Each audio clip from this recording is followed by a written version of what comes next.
नमस्कार दोस्तों, बहुत बहुत स्वागत है आप सभी का आपके अपने इस यूट्यूब चैनल विधिटेरिया में। दोस्तों मैं हूं एडवोकेट मंजीत त्रिपाठी।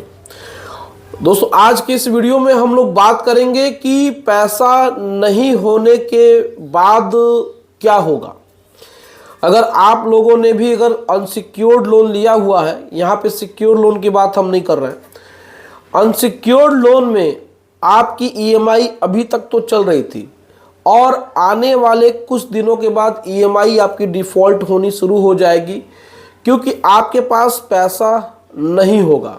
हो सकता है कि आप जो बिजनेस अभी कर रहे हैं उसमें कुछ प्रॉब्लम होने वाली है, आपकी जॉब छूटने वाली है, अगले महीने से आपको आर्थिक तंगी हो सकती है, फाइनेंशियल क्राइसिस हो सकती है।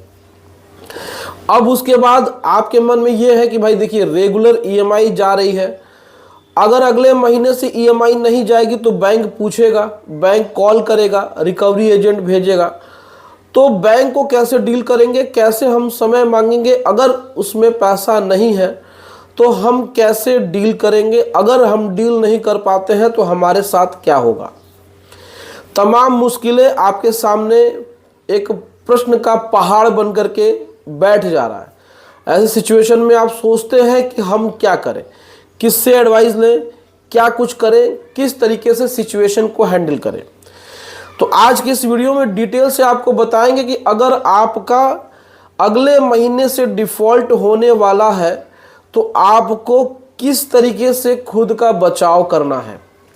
कुछ चीज़ें हैं जो कि आउट ऑफ वे जाकर के बतानी पड़ती है, बहुत सारे लोग समझ नहीं पाते हैं। देखिए, सबसे पहले तो लोग क्या करते हैं, जो गलतियां दूसरे करते हैं वो गलतियां आप न करें, इसलिए इस वीडियो को देखना बहुत ज़्यादा ज़रूरी है। दूसरे व्यक्ति क्या करते हैं कि अगर उनका एक ईएमआई डिफ़ॉल्ट हो गया या ईएमआई डिफ़ॉल्ट होने वाला है, उसके पहले ही वो बैंक को एक लीगल नोटिस अपने एडवोकेट से भिजवा देते हैं।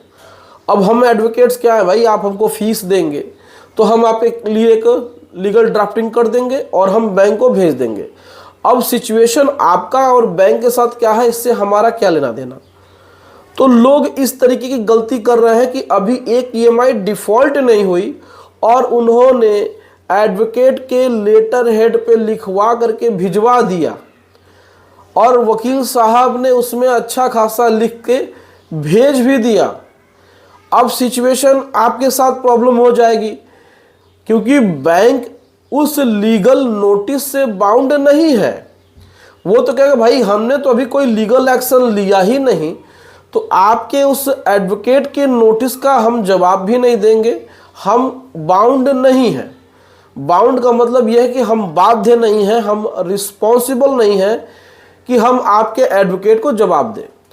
आपने हमसे पैसा लिया हुआ है, आपको हमारा पैसा रिटर्न करना पड़ेगा। आपने लोन कॉन्ट्रैक्ट में ये सारी बातें जो लिखी थी उसको आपने माना है, आपने साइन किया हुआ है। तो जो गलतियां दूसरे लोन डिफॉल्टर्स या लोन बोरोवर करते हैं, आप वो गलतियां न करें। तो जब तक आपके पास पैसा है, आप पैसा दे रहे हैं, कोई दिक्कत नहीं है। अगर अगले मंथ से आपको दिक्कत परेशानी होने वाली भी है तो आप एकदम चुप रहिए।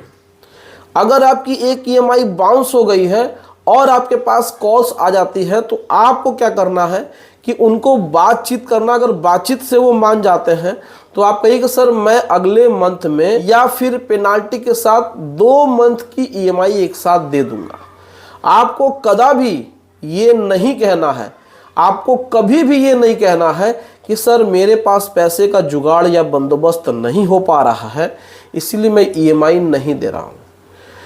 क्योंकि अगर आपने जिस दिन ये बात कह दी और बैंक को या एनबीएफसी कंपनी को ये बात पता चल गया कि सामने वाले के पास आने वाले दिनों में पैसे की तंगी होगी, तो फिर वो गलत तरीके से या फिर वो बहुत ही स्ट्रिक्ट तरीके से आपके साथ व्यवहार करेंगे, आपकी बात को नज़रअंदाज करेंगे, गाली गलौज, या फिर आपके जो भी रिलेटिव्स हैं उनको वो फ़ोन करेंगे, आपके घर पे वो आएंगे, आपको एकदम परेशान करेंगे। इसके पीछे का रीज़न ये है कि कोई भी बैंक, कोई भी एनबीएफसी कंपनी ये नहीं चाहेगा कि आपका अकाउंट एनपीए हो। अकाउंट एनपीए होने से बैंकों के ऊपर एक अलग तरीके से बर्डन होता है, बोझ होता है, जिससे कि उनके कामकाज या फिर उनका जो रिकॉर्ड होता है वो ख़राब होता है, उनकी रेटिंग ख़राब होती है। तो वो प्रयास करते हैं कि मैक्सिमम अकाउंट क्लोज हो जिस डेट पे ली गई थी और जिस डेट पे वो क्लोज हो रही हैं। तो आप ये वाली गलती बिल्कुल मत करें कि पहले ही एडवांस में कोई नोटिस भिजवा दें। तो पैसा नहीं है और बैंक टाइम आपको लिखित में नहीं देगा, तो अगर आपके मन में ये ख्याल चल रहा है कि आपको सेटलमेंट कराना है, तो थोड़ा सा इनको हैंडल करना पड़ेगा। जब ये आपके दरवाजे पे आए तो आपको बहुत ही अच्छी तरीके से, अब देखिए सामने वाले को आप गाली नहीं देंगे तो सामने वाला भी आपको गाली नहीं देगा, या फिर आप एब्सकॉन्ड हो जाइए, या फिर आप मिल ही नहीं इनको। जब आपको नहीं इनको मिलेंगे तो फिर कोई आपसे बातचीत नहीं कर पाएगा। तो कुछ ना कुछ सोल्यूशन आपको यहाँ पे निकलना पड़ेगा इसी तरीके से।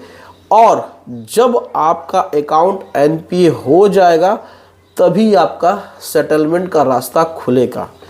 मेरे एक बहुत अच्छे क्लाइंट थे, उन्होंने बहुत बड़ी बड़ी गलतियाँ करी और गलतियाँ करने के बाद फिर मेरी वीडियो को देखा, फिर हमसे संपर्क किया।